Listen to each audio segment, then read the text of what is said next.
Welcome to Payback with Silas. Every day, a new story, lies, betrayal, payback. Let's begin.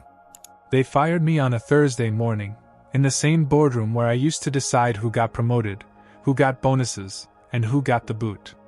Only this time, the decision was about me. And it was already made. I remember the scent of the place more than anything that day. Eucalyptus from the stupid essential oil diffuser the new HR manager brought in last quarter. They said it was for wellness. I suppose it was meant to make firing smell more soothing. After 25 years, this was how it ended. No warning. No gratitude. Just a script. "Sterling," said Avery Donnelly, our 28-year-old HR director with a resume thinner than a cocktail napkin. "This wasn't an easy decision, and it in no way reflects on your contributions." She blinked like a deer in headlights, clearly more uncomfortable than I was. Sitting next to her was Malcolm Pierce, the new CEO they brought in last year. MBA from Stanford. Great with numbers, terrible with people. He didn't even look up from his tablet. "We're restructuring," he said flatly. "Finance is being consolidated under operations. Your role is redundant." Redundant. I built the damn finance department. I negotiated our first vendor contracts from a folding chair in a shared WeWork space on Sunset and Vine. Back then, I used to sleep 4 hours a night and live off protein bars and black coffee just to keep the lights on. And now I'm redundant. I didn't argue. I didn't ask questions. I just stared at them until they both got visibly uncomfortable. Then I smiled. "Understood," I said. No drama. No begging. No scene. Just dignity. The kind of dignity that makes them feel small, even if they don't understand why. I walked back to my office, still my office at the time, and packed up my things. A photo of my daughter from her graduation. A whiskey decanter gifted by the board 10 years ago.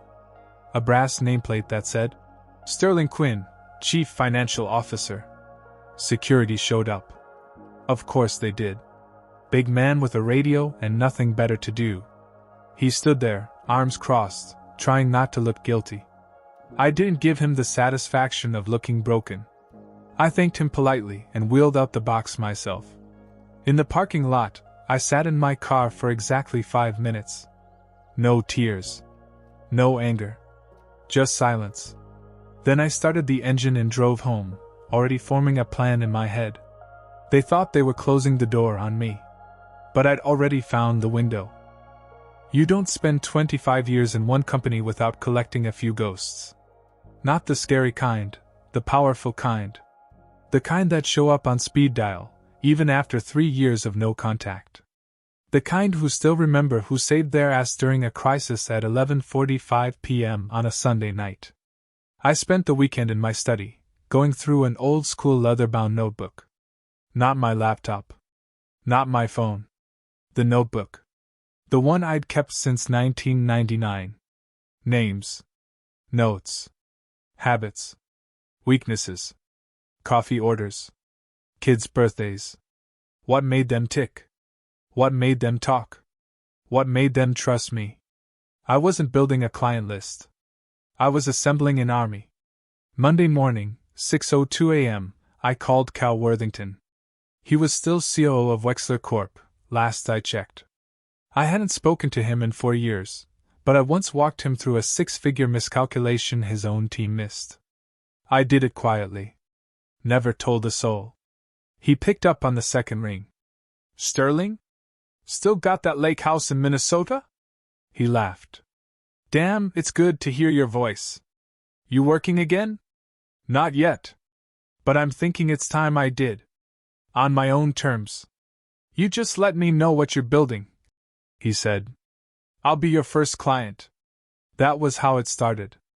By Wednesday, I had 5 former clients, some big, some boutique, who'd all been waiting for a reason to move their business away from Virion Solutions.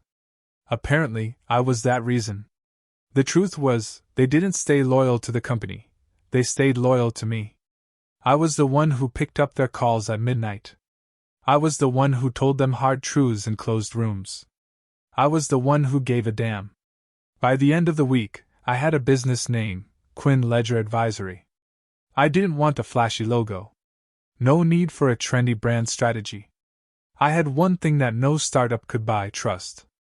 And in this world, trust is louder than marketing. I leased a small office in old Pasadena, brick walls, creaky floors, the kind of place that felt real.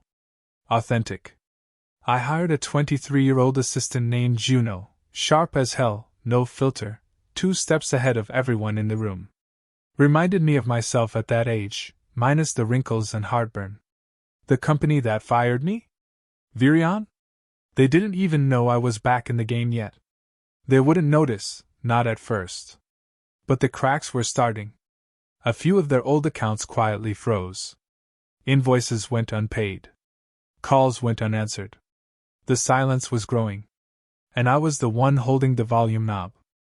It started with a dinner invitation. Midtown Manhattan. Private room at Balthazar, velvet booths, low lighting, expensive wine no one really likes but everyone pretends to enjoy. I was meeting with Grace Ellington, CEO of Haven Shaw and Company, a billion-dollar logistics firm. I'd known Grace for over a decade. Brilliant woman. Ruthless when needed. We built an alliance during a supply chain fiasco back in 2015 that nearly took her company under. I found the leak. She never forgot it. We toasted. Talked. Then she got quiet. "You know Malcolm's been sniffing around again," she said, swirling her glass. "Trying to renegotiate our contract. Pushed a little too hard. Arrogant little bastard." I didn't respond. I didn't need to. She was watching me carefully, weighing something. Then she leaned in. "We're moving everything over to Quinn Ledger. I've already cleared it with the board." That was it. Havenshaw and Company, one of Virion's legacy accounts, responsible for almost 12% of their annual revenue, gone. To me, the first blow had landed. It wasn't just about money. It was symbolic. Losing Havenshaw would send a message to the rest of the market. The king is dead. Long live the new king. The next morning, my phone rang. Unknown number. I picked up. "Sterling Quinn? Speaking. This is Monica St. James from Virion. Malcolm asked me to reach out." Of course he didn't call himself. Coward. She cleared her throat. "We were surprised to learn that you've begun working with several of our former clients." "Former?" I said. "Exactly." A long pause. "We'd like to have a conversation. Perhaps there's a way to realign expectations." That was corporate code for, "You're hurting us. Can we pay you to stop?" I almost laughed. They didn't see it coming. They thought I'd disappear into early retirement, maybe start golfing and slowly die of irrelevance. Instead, I had a growing client list, a waiting room that never sat empty, and a reputation that aged like scotch. "I'm busy," I said. "But tell Malcolm I said thank you." "For what?" "For clearing my calendar." Click. I'd drawn the line. Now we'd see who crossed it. By mid-March, the cracks were no longer invisible. They were gaping. I got a call from an old friend inside Virion's audit team, discreet, loyal, and 2 years away from retirement. He didn't owe me anything. But he respected me. That still means something, at least to a few of us. He spoke in a whisper, like someone might be listening through the phone. "They're panicking, Sterling. Internal meetings every morning. They're hemorrhaging accounts." Grace was the first, but she wasn't the last. I already knew. 2 more clients had signed with me the week before. And one of them, a high-growth startup out of Austin called Bravenedge, wasn't just any account. They were the future Virion was betting on. Now, they were mine. The call ended with just 5 words. "They're prepping for a fire sale." When companies go into freefall, you can smell the desperation. Suddenly, people who wouldn't give you the time of day are flooding your inbox. Recruiters from Virion were reaching out to clients, competitors, even former interns, trying to save face. And then, the inevitable. Virion dropped their prices. Drastically. Classic move. When you can't compete with value, drop your pants on pricing and hope no one notices the smell. But here's what they forgot. In the finance world, trust is a premium brand. And once people taste something better, they don't go back to boxed wine. My clients stayed. More came. And for every call they made to try to undercut me, someone else called me to say, "What's happening over there? And how can we work with you?" One night, around 11 p.m., I got a call I didn't expect. Malcolm. Himself. "Sterling," he said, voice tight, like he was clenching his jaw while speaking. "We should talk." "No need," I said calmly. "We already did. You've made your point." I let that hang in the air for a second. "It was never about making a point," I said. "It was about reminding people who kept the lights on when it mattered." He tried to sound confident. "You've damaged the company, but you've also damaged your legacy. This will follow you." I chuckled. "No, Malcolm. This is my legacy. You just didn't recognize it when it was under your nose." Then I gave him the one thing he couldn't fake, buy, or spin in a press release. Silence. And I hung up. I didn't need revenge in the form of drama.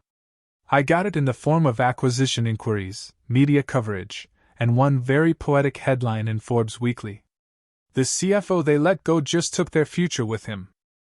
People think revenge looks like shouting, lawsuits, or public takedowns. But the best kind of revenge is peace. Not the kind you fake with meditation apps and green juice. I mean real peace. The kind that walks into a room and makes everyone else nervous because they can't figure out why you're smiling. 3 months after I launched Quinn Ledger Advisory, we moved into a larger space, 3 floors above our first office in Old Pasadena. More light. Better coffee. Still no ping-pong tables or neon signs that say, "Hustle." Just quiet, focused execution. Juno, my assistant, now promoted to operations lead, had hired 2 analysts and a controller. I didn't need a large team. I just needed people who were good, fast, and loyal. Every day was busy, but never frantic. The kind of rhythm I used to dream about back when I was running myself into the ground for a company that would eventually treat me like an expired spreadsheet. Now, I took my time. I met clients face to face. I mentored. I even had lunch, real lunch, something I hadn't done in 15 years without a calendar reminder. One Thursday afternoon I saw him. Malcolm. I was at the Gables, an upscale steakhouse in Glendale. Sitting on the patio, sipping my usual, Lagavulin, neat, waiting for a client who was running 10 minutes behind. He walked in alone. No suit. Just a black polo, phone in hand, sunglasses perched on his thinning hairline. He saw me. Froze. I raised my glass. Not mockingly. Not smug. Just acknowledging the moment. He nodded back, half a second too late, then sat at a table inside. Alone. He didn't order anything for 20 minutes. I think he was hoping I'd come talk to him. I didn't. A week later, I got word that Virion Solutions had been acquired by a mid-tier firm out of Chicago. The press release was bland. Strategic alignment, growth synergy, shared values. Translation: they sold at a loss to stop the bleeding. Malcolm was out. Avery from HR had moved on, now working at a tech startup in Portland, according to LinkedIn. The building I used to walk into every day for 25 years? It now had a different logo. A different soul. But not me. I hadn't lost anything. I'd shed it. I'm not bitter. I don't carry hate. It's too heavy. What I carry is something better. A quiet, surgical clarity. A memory sharp as a scalpel. And peace that cuts like a knife. Because when they tried to bury me, they forgot. I was the one who built the ground they were standing on.